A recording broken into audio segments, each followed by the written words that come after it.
بسم اللہ الرحمن الرحیم۔ احباب زی وقار، خواب کی تعبیر ایک فن بھی ہے اور ایک علم بھی ہے، تو لہذا خواب کی تعبیر ایسے شخص سے پوچھنی چاہیے جو اس علم کا ماہر ہو، جو اس فن کا ماہر ہو۔ ہر ایرے غیرے سے خواب کی تعبیر نہیں پوچھنی چاہیے۔ کیوں؟ اس لیے کہ اگر خدا نخواستہ اس نے وہ تعبیر اس کی وہ نہیں بنتی تھی اور اس نے وہ بتا دی تو وہ ویسے ہی ہو جائے گا، تو اس میں ہمارے لیے کیا ہوگا؟ نقصان ہوگا۔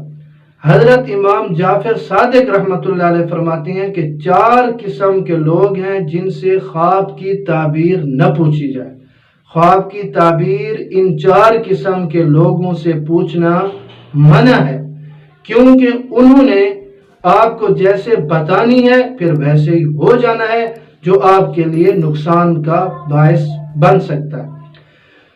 چنانچہ فرماتے ہیں کہ پہلی قسم کہ بے دین لوگوں سے جو شریعت کے پابند نہ ہوں ان سے خواب کی تعبیر پوچھنا منع ہے، اس لیے کہ خواب کی تعبیر نیک اور بابرکت لوگوں سے پوچھنی چاہیے، جو اللہ رب العزت کی نافرمانی میں مبتلا ہیں، جو اللہ رب العزت سے دور ہیں، تو شریعت سے دور ہیں، تو ان میں خیر و برکت کہاں ہوگی کہ آپ کو وہ تعبیر بتائیں گے تو تعبیر میں بھی خیر و برکت آئے گی۔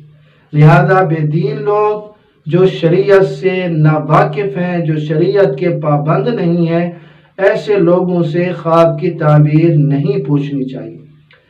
نمبر 2، عورتوں سے بھی خواب کی تعبیر پوچھنا منع ہے، اس لیے کہ عورتیں ناقص العقل ہیں، اس لیے شریعت نے 2 عورتوں کی گواہی ایک مرد کے قائم مقام قرار دی ہے۔ تو جب ناقص العقل ہیں اور سمجھ نہیں رکھتی، ناقص الدین بھی ہیں اور ناقص العقل بھی ہیں، تو اس لیے خدا نخواستہ ان سے کوئی خواب کی تعبیر پوچھی گئی اور انہوں نے اپنی ناسمجھی کی بنا پر کچھ غلط تعبیر بتا دی تو پھر وہ ویسے ہی ہو جائے گا۔ تو اس لیے عورتوں سے بھی خواب کا ذکر نہیں کرنا چاہیے۔ اور نمبر 3، جاہلوں سے بھی خواب کی تعبیر نہیں پوچھنی چاہیے، یعنی جو علم دین سے واقف نہ ہوں ایسے لوگوں سے خواب کی تعبیر نہ پوچھیں، خواہ دنیاوی علوم میں ان کے پاس کتنی یہ ڈگریاں کیوں نہ ہوں، کیونکہ خواب کی تعبیر اور تفسیر بتانے کے لیے تفسیر کا علم، حدیث کا علم اور بہت سارے شریعت کے علوم میں ماہر ہونا لازمی ہے۔